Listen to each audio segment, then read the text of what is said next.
Phone exchange comedy. అరే వీళ్ళిద్దరు phone మార్చుకుంటారా, అక్కడ నుంచి కామెడీ ఉంటదరా, అసలు కామెడీ చితక్ కొట్టేశారా. ప్రమోషన్స్ స్టార్ట్ అయినప్పటి నుంచి, అసలు ఈ సినిమాని తెలుగులో డబ్బింగ్ చేస్తున్నప్పటి నుంచి ఇదే సోది. Phone exchange comedy.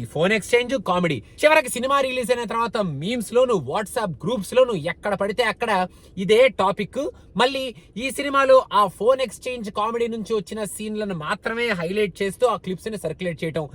సొల్లుగా మామాకుటి డింకటక ఈ సాంగ్ ని, అక్కడున్న కామెడీ సీన్స్ ని, హీరో ఫ్రెండ్స్ తో హీరో చేసే కామెడీ ఆ ఫోన్ ఎక్స్చేంజ్ అయిన తర్వాత, హీరోయిన్ తో హీరో మాట్లాడే మాటలు ఆ ఫోన్ ఎక్స్చేంజ్ అయిన తర్వాత, వీటి గురించే మాట్లాడుకుంటున్నారు.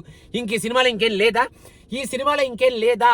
నాకు అసలు ఎంత చిరాకు వస్తుంది, ఫ్రస్ట్రేషన్ వస్తుందంటే, అసలు ఈ సినిమాలో ప్రదీప్ రంగనాథన్ అసలు ఎన్ని బ్యూటిఫుల్ మెసేజెస్ మనకి ఇచ్చాడు.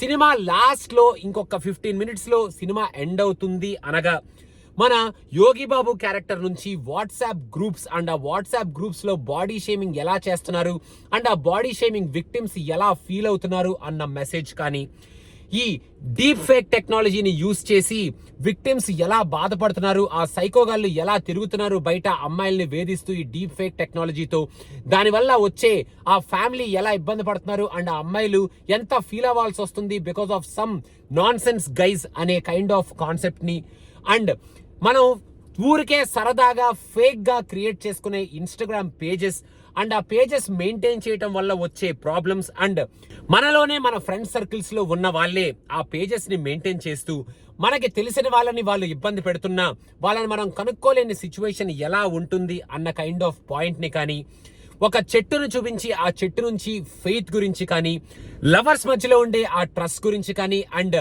అరేంజ్డ్ మ్యారేజెస్ లో ఒక ఫేర్ రిలేషన్షిప్ మధ్యలో ఉండే ఆ ఉండాల్సిన ట్రస్ట్ గురించి కానీ లాస్ట్ కపుల్ ఆఫ్ మినిట్స్ లో ఎంత బ్యూటిఫుల్ గా తను ఎస్టాబ్లిష్ చేశాడు.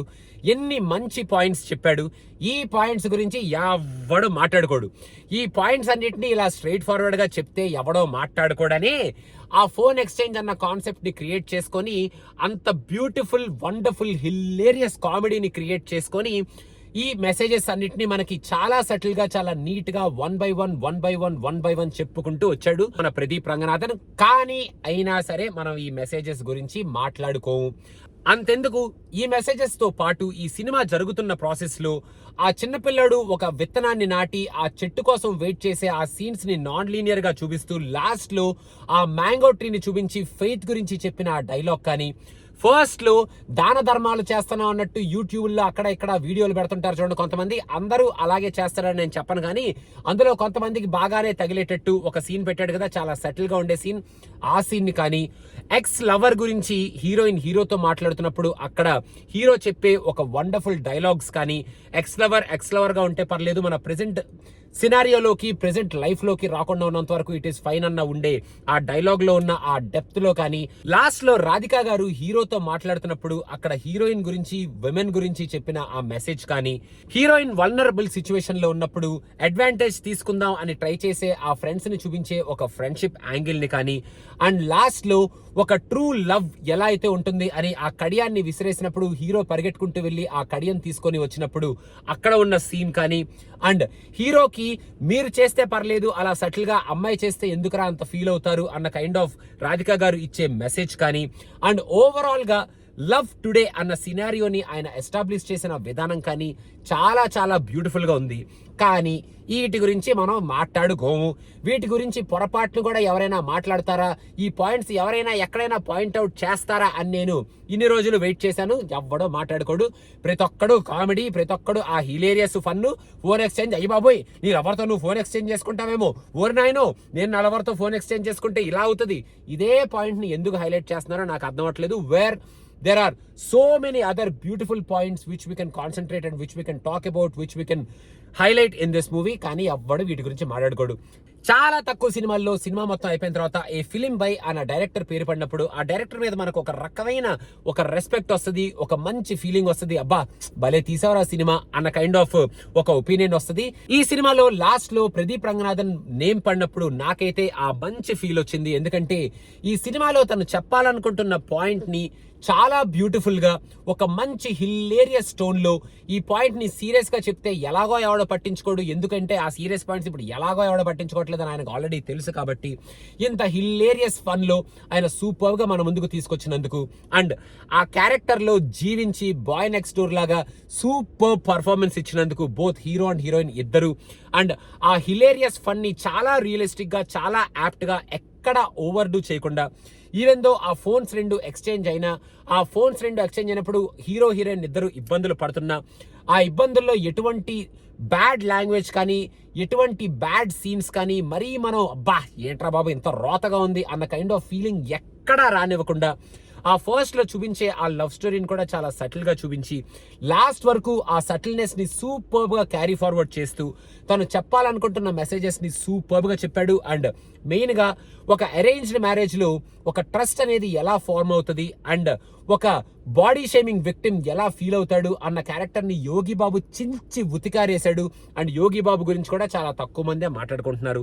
సో ఇంత బ్యూటిఫుల్గా మన ముందుకి ఈ మూవీని తీసుకొచ్చి అంత ఎప్రిసియేషన్ పొందినప్పుడు ఈ సినిమాలో ఉన్న పాయింట్స్ అన్నింటినీ మాట్లాడుకుంటే ఈ సినిమా చూడాలి అన్న ఇంట్రెస్ట్ చాలా ఎక్కువ మందికి జనరేట్ అవుతుంది కదరా బాబు రే అన్న కైండ్ ఆఫ్ ఫ్రస్ట్రేషన్ అనమాట నాది.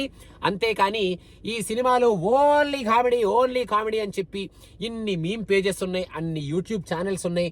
మరి వీళ్ళు అడ్వర్టైజ్మెంట్ ఈ సినిమాని చేయటం, ఈ సినిమాకి ప్రాపగాండా చేయటం, comedy cinema, hilarious cinema, phone exchange అన్న మాత్రమే ఎందుకు ఓన్లీ ఆ యాంగిల్లోనే ఈ సినిమాని చూస్తున్నారు అనేదే నా బిగ్గెస్ట్ ఫ్రస్ట్రేషన్.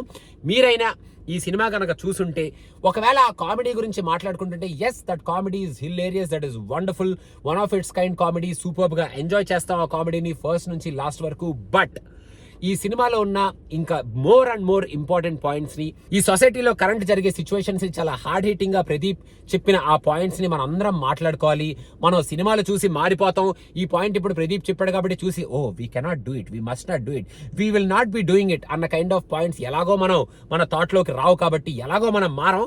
కానీ అట్లీస్ట్ ఈ పాయింట్స్ని మనం పాయింట్అవుట్ చేస్తే ఆయన ఈ సినిమాలో ఆ చెప్పిన పాయింట్స్ని మనం నోటీస్ చేసాం అన్న కైండ్ ఆఫ్ ఫీలింగ్ ఆయనకు కొంచెం ఇచ్చినట్టు ఉంటుంది, ఆ మెరిట్ ఆయనకు కొంచెం ఇచ్చినట్టు ఉంటుంది. And this movie deserves that merit for touching all these sensitive points and putting them through a hilarious fun ride. So ఆ పాయింట్స్ అన్నిటిని కూడా మాట్లాడండి బాబు. ఓన్లీ కామెడీ సినిమాగా ఈ సినిమాని తీసి పడేయకండి బాబు. ఈ పాయింట్స్ అన్నిటిని మాట్లాడండి.